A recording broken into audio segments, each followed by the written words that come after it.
So, hey guys, it's Hazza here, and I haven't put a video out in a while. It's my holiday, give me a break. But also, I haven't really done that much to do that's video worthy, really. I've just been playing a lot of Dota 2, which I'm not very good at, so it's not much use recording. But anyway, with all the new news about Dark Souls 2 coming out recently, I have finally decided to take the plunge and start on my OneBro for Dark Souls. Now, for those who aren't aware, being a OneBro in Dark Souls is basically where you complete the game at level 1. You can only do this with one class, that's the pyromancer class.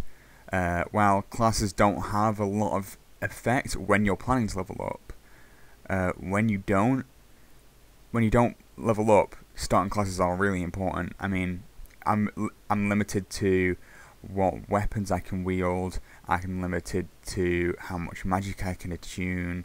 I'm limited to how much vitality and how much stamina I have right off the bat. Like, there's nothing I can do about it. And it's something that's really kind of drawing, and it's very, what's the word for it? I'm not sure. It's very, but a lot of the community does it. I mean, anyone that really likes Dark Souls, at least anyway. Most people end up doing a Soul Level 1 run through. So I decided to start mine yesterday, and I got pretty far. I'm not going to spoil how far I get, but let's have a go, shall we? So I actually only started recording it after I'd started my little farming run. By farming run I mean trying to get all the best weapons in the game. Well, not all the best weapons in the game, all the weapons that I could, and all the weapons and all the equipment that I could wield that would help me against bosses and the like. So, I mean, the first thing that I started off with, something that I thought people would find interesting, is that I'm using the cheese method against the Capra demon. Capra demon is infamous for being one of the hardest starting bosses. I mean, considering the fact that he's the he's the third boss in the game, depending on what order you attack him in. But yeah, he's the third boss in the game, so he can be, but he seems particularly hard. It's mostly due to kind of the dogs and the environment he's in. You can actually cheese him by throwing dung pies over the top of the fog gate, which hit him and make him toxic, and then he just loses life. So you stand outside the fog gate like I'm doing right here, and watch his life disappear. It's really quite hilarious. And that's the Capra demon defeated. Unfortunately, what I didn't realise was that two very angry dogs were about to come out the door and beat me to death. Because these dogs are really hard to deal with at level 1. You don't have a lot of HP, you don't have a lot of poise, and so they can just be, they just break through your shield very quickly and cause bleed. And I'm about to die. Check it out, bro. That sure was fun. But yeah, so I've got the keys to the depths now, so I can go to the depths. I can go get the large ember, which you can see on the screen right now, thanks to a particularly convenient loading screen.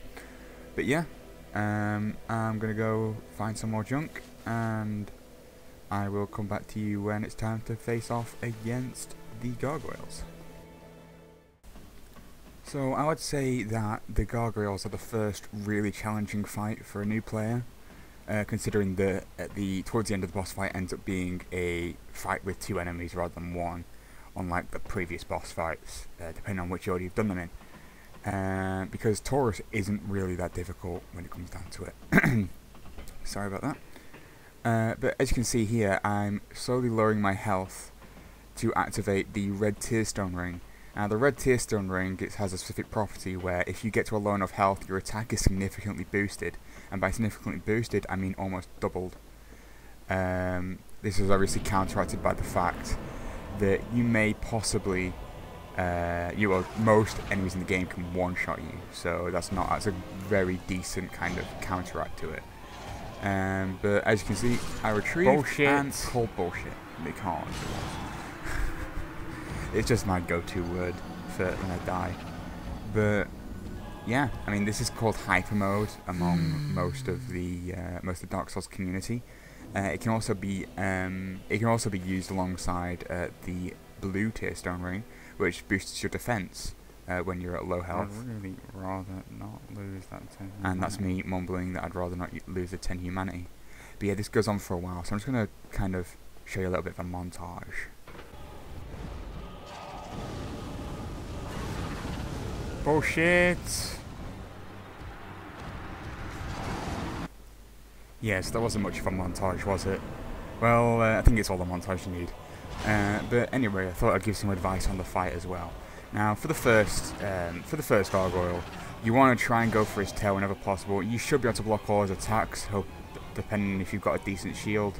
The Knight shield should manage it. If you decide to farm the Boulder shield like I have, then you'll definitely be able to manage it. It's got great stability. It's one of the best mid shields in the game. But yeah, you want to try and go for the tail, because the tail you use as a weapon and it can be cut off to give you a unique weapon as well. It's not a very good weapon, but it's just nice to have. But if you can, just hit it.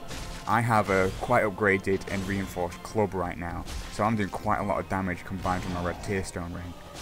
So I should be able to take out this gargoyle with a couple of hits, like I have done. Once that first bell gargoyle gets down to half health, the second one will come out and both of them will start breathing fire. Because I'm at such low health, if I get hit with fire once, I'm dead. Because I'll get stunned and I'll get hit if the fire doesn't hit me straight away anyway. And he's stood right next to the edge. And it's just getting really difficult to get towards him. But as soon as I get to his back, I'm going to hit him a bunch of times and he's going to die. And that is the Bell Gargoyles finished and done with. And I managed to get the Gargoyles halberd as well, which is always something really cool to get, because it's big and it looks kind of cool. So yeah, that is the Bell Gargoyles. It is it's almost like a gateway. It's a gateway boss. It's a gateway boss to Dark Souls. Once you go, you can't get back. But yeah, so I might as well just show me going up to ring the bell. Funnily enough, someone rings the bell just before I do. You'll be able to hear it in a second. I was like, ooh, perhaps I might meet him up here. Yeah. So, quick fact, if you ever hear that, that means because you're playing online, someone else has just rang the bells. Or rang the chapel bell. It's a cool little feature because it shows kind of the interactivity between the multiplayer worlds. I do really like. I really enjoyed watching the bells ringing. I think the cool cutscenes, because they show the area in a big wide area, and a nice little picture of Sen's Fortress right there. Right, guess where you're going soon? You're going over to Sen's Fortress. So yeah, that was the Bell Gargoyles. I'm not sure what happens next, to be honest. So I'll come back to you when something else interesting happens. See you later.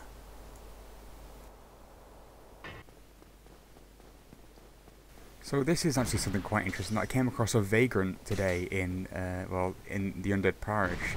This is specifically an evil Vagrant. Vagrants are very, very rare enemies. They spawn random throughout Lordran, and the idea is that you can only find them when you're playing online.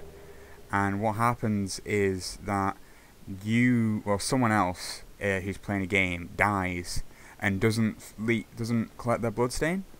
And what happens then is that it turns into a Vagrant and appears in someone else's world. And then there's two types of evil and good ones. But I got all evil ones. I don't know why. I'm not that evil of a person. But yeah, so that was a Vagrant spawn. And it was very cool. It was the first one I'd ever had in one of my games. And funnily enough, I had 3 in the same session, which was incredible. I had another one in the Undead Parish. It nearly caught me off guard with its homing missile attack, which can one-shot you if you aren't careful. But it was okay. And there's another one in the swamp near Blighttown, around where all the green worms are.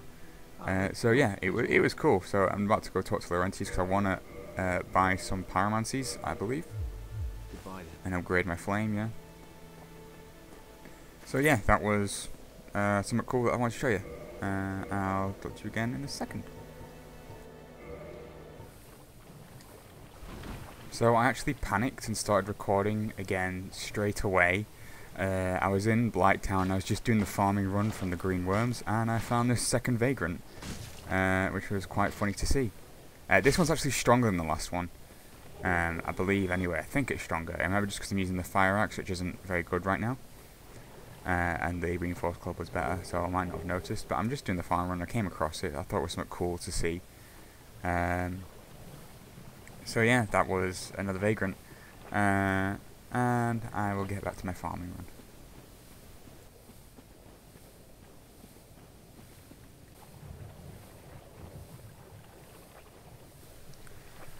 I just wanted to talk about something, and that was a lot of criticisms that are often made about Dark Souls is that it's pretty much impossible to play unless you have a guide.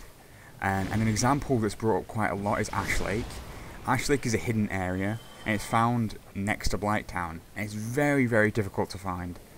And a lot of people make the argument that unless you knew it was there, you would never be able to find Ash Lake normally. And the argument I always make is that, one, Ash Lake was found on day 1 on release. Ash Lake was found. And secondly, if you're playing the game like an RPG and exploring all the areas, there's plenty of reason to go to the area where you can find Ash Lake, these worms being the specific ones. They're farmable for green titanite shards and large titanite shards, which are used to upgrade magic and fire weapons, and also large titanite shards just to upgrade stuff in general. But like, if you're actually exploring, it's very, very obvious that there's something there. It's not so obvious about the hidden wall unless you knew to check there. I thought there was something iffy about the wall when I first saw it. I was like, that's gonna be a hidden wall, and so much it was a hidden wall. I can understand where people's argument is that it's kind of hard to see and you wouldn't really know about it. It's a rare chance, and it's a cool hidden place. I mean, it's not something that's somewhere that you need to go to finish the game. It's completely optional. I think it's really cool that it's so hidden. And the actual way to get to Ash Lake is a really, really cool... it's a cool little gauntlet.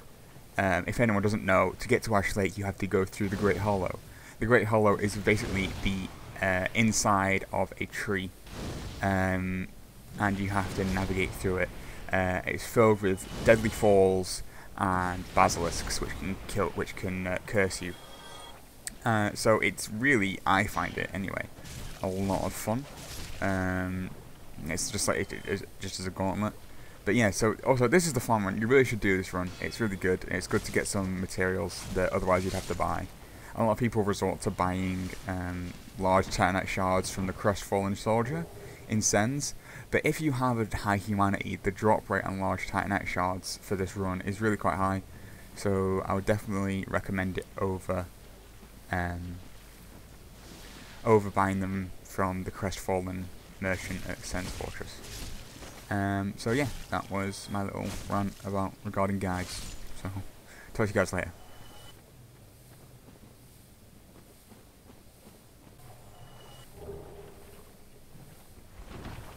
And while I'm here, I might as well show you how to get to Ash Lake. So I'm at the opposite end of Blighttown to Quelaag's lair, domain, whatever you want to call it.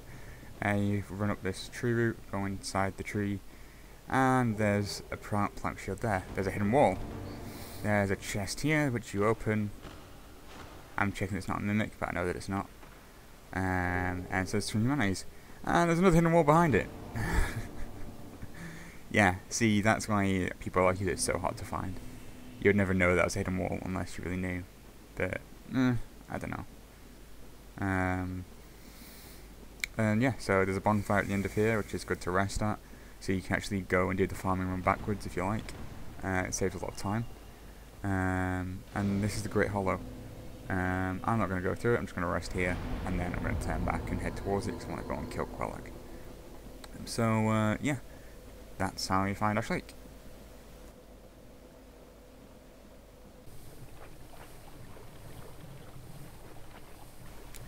On my first playthrough of Dark Souls, I really struggled with Quelaag. I don't know why. I wasn't very good at the game at that time, obviously. And didn't really have much understanding for it. But, I mean, I was managing okay. I wasn't using any guides, which was a plus. I know a lot of people were. But I never used a guide in my first playthrough. I did most of it blind. I knew bits and pieces from stuff that I'd seen. So like I knew how humanity worked. And I actually read descriptions of items, which helped a shit ton. So people, if you play Dark Souls, read descriptions for God's sake. There's a ton ton of them in the game. But yeah, so obviously I found out that you could summon Mildred. I did it solo the first time, but summoning Mildred for this fight, it just makes it a cakewalk. It's so funny. Because Quelaag doesn't know who to hit. It's quite hilarious. So yeah, it's really quite a simple boss fight. I do like the music for Quelaag though. I like the design of the boss as well. I'm just going to skip the cutscene probably, I think, because I don't like watching boss cutscenes. Yeah. So yeah, for this boss fight, basically what happens is you go on one side of Quelaag, and Mildred goes on the other side of Quelaag, and you hit her a lot. I would argue that you should two-hand. Well, I'm not right now. In fact, I just swapped then. Always takes me a while to realise when I should be two-handing and when I need to stop. But also, Mildred hits Quelaag for so much damage. I'm like, where's she gone? Where's Mildred now? She's stuck in the lava over there. Like, seriously, come on. One thing that I always say about Quelaag when I advise new players to the boss is that the key is to watch the human figure or the human torso, because she telegraphs all the moves. So, for example, if the human figure lifts her hand and pats it back on the front, it means she's going to lift fire. Absolutely. It's without a doubt that's what's going to happen.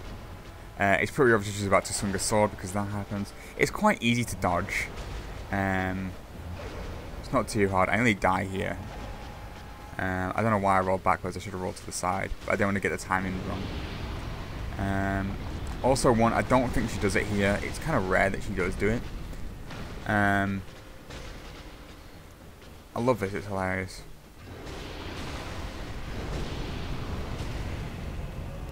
But I wonder if you can hear that ringing phone. That's really annoying. But anyway, one more thing is that Quelaag has a nuke that kind of explodes around her. It's horrible. It takes off so much damage. It can one-shot most people. But it's really easy to dodge because what the human torso does is it kind of hugs the body when it's getting ready to explode. It's really obvious it's about to happen. So yeah, this is just me killing Quelaag, because that's what I do. I kill Quelaag. That move hardly does any damage if you dodge out of the way. It can catch you, but Mildred finishes off the boss for me like a pro. Go on, Mildred. Go on, Mildred. Yeah.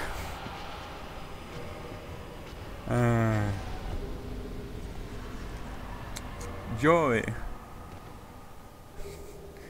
So yeah, that was Quelaag. It's quite a simple boss fight, and you shouldn't really have much difficulty with it. Let's skip forward to the ringing of the bells, and also I will show you Quelana. I think it's Quelana anyway, the fair lady. So yeah, these are the bells. You can see the demon ruins outside. It's really cool to see. I'm running out of stuff to talk about, as you can tell. The reinforcement club is my main weapon. Besides the fire axe, it doesn't do enough damage. It's fast, but it doesn't do enough damage. I like harder hitting weapons than faster weapons. So yeah, as you can see, I've now rung both bells. The bells of awakening. That now the way to Sen's fortress will open. Thank you, Mr. Golem.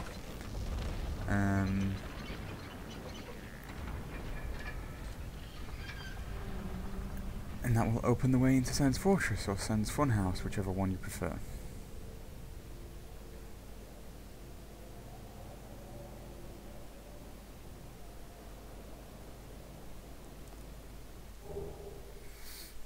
And a homeward bone for your troubles. And now I'm going back downstairs. I'm going to open up the secret wall to the Chaos Servant Covenant, because it's a good bonfire to have. You have to rest at the bonfire in order to unlock it for the Lord Vessel, so it's really important that you rest at it first thing. So you talk to, I can't pronounce his name, so I'm just going to call him the egg guy. But you have to say yes to are you a new servant, and then he won't bat an eyelid at you, and he'll teach you pyromancy and all that shit. So if you end up accidentally sending Laurentius down to the swamp, in which case he will turn insane, and you won't be able to upgrade your pyromancy flame anymore, you can actually use this guy to upgrade your pyromancy flame. So it's really important that you keep him pleased. It's actually a cool covenant, and it unlocks a shortcut into Lost Ceaseless if you offer up 30 humanity. So it's good to talk to. You can also use it to reinforce your Estus class flask, and you can join a covenant which gives you a couple of pyromancies. Which pyromancy do you get? Can't remember. Yeah, Great Chaos Fireball. It's a good pyromancy. So yeah, just rest there, and then you're free to do whatever you want afterwards. I'm pretty sure I choose to go and do Ceaseless Discharge, although I can't exactly remember. I usually do Ceaseless Discharge straight after Quelaag, just because I'm here and it's something to do. But I can't remember what I did last time. So yeah, as you can see, he can also upgrade your pyromancy flame. Once you get to plus 15, then you need to find the 5th. Is it the 4th? I can't even remember. But one of the Sisters of Chaos appears outside Quelaag's domain, and she appears for you. So I'll see what I do next, and I'll talk to you guys in a second.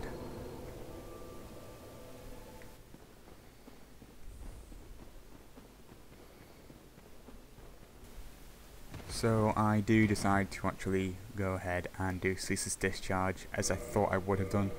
And you should always do. It's a very simple boss fight if you use my technique. It's not the technique with the frigging tentacle that slaps down. You just run back. It's like I'm amazed that people still don't know this. It's like there's so many people on the internet that shit, and yeah.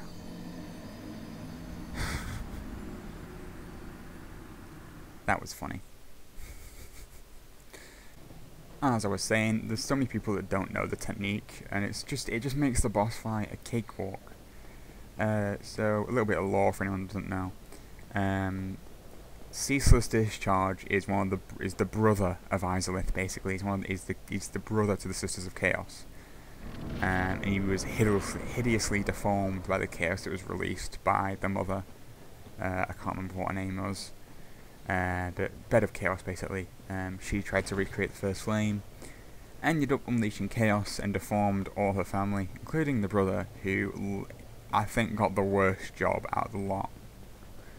But yeah, I think he blames himself or something along those lines. I'm not entirely certain about what happened, but for some reason he feels like it's his job to guard over the body of one of his sisters, who unfortunately died from the chaos when it was unleashed.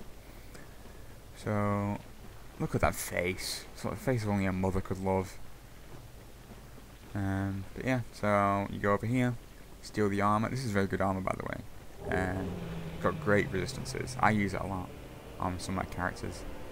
I use it in combination with the porcelain armor, which is always fun to have. So yeah, once you've got that, you run straight back, and you just keep running. You cannot stop. If you stop, then you can get hit, or he'll use one of his fire attacks or something stupid like that. It's really quite annoying. But yeah, keep running. Go through. Don't go around the outside. It saves time, obviously. Straight line and all that jazz. But yeah, keep running towards the fog gate. You can't get back through the fog gate, but you just keep watching the Ceaseless Discharge. You don't know right now, but kind of like off the edge of the cliff here, there's nothing, and the plateau that the Ceaseless Discharge is standing on ends right about where he's standing right now. He has to make a choice to jump.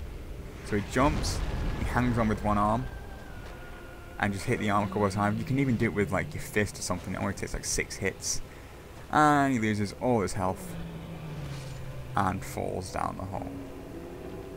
Bye bye, Ceaseless Discharge. That boss fight is usually is usually hard if you have. It isn't usually hard if you have a ranged attack, but if you have melee and you don't really know what to do, then that can be a pain in the arse. But yeah, that's how to do Ceaseless Discharge. Watch the lava drain away, and yeah, we'll see where we go next.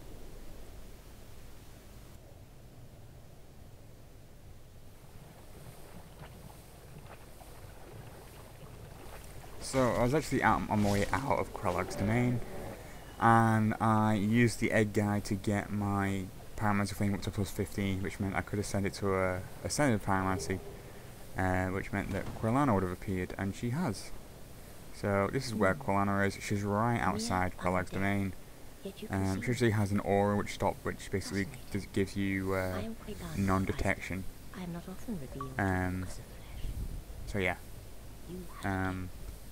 Talk to her and you get all these awesome pyromancies, including Fire Storm. And if you kill her, you get Fire Tempest, which is frigging awesome. Fire Tempest is the most hilarious pyromancy ever. It's so OP, it's unbelievable. It's basically just like Gravelord Sword Dance, apart from it's with fire. But it costs quite a lot to do. You can upgrade your pyromancy, ascended pyromancy flame to plus 5, and it becomes one of your most useful weapons as a OneBro. So it's definitely something you want to take an interest in. But yeah, as you can see, she's got a lot of pyromancies, and I end up buying them all just because it's useful to have them, and I'm going to end up killing her eventually anyway, so because I want Fire Tempest. But yeah, that was Quelana. Let's see where we go next.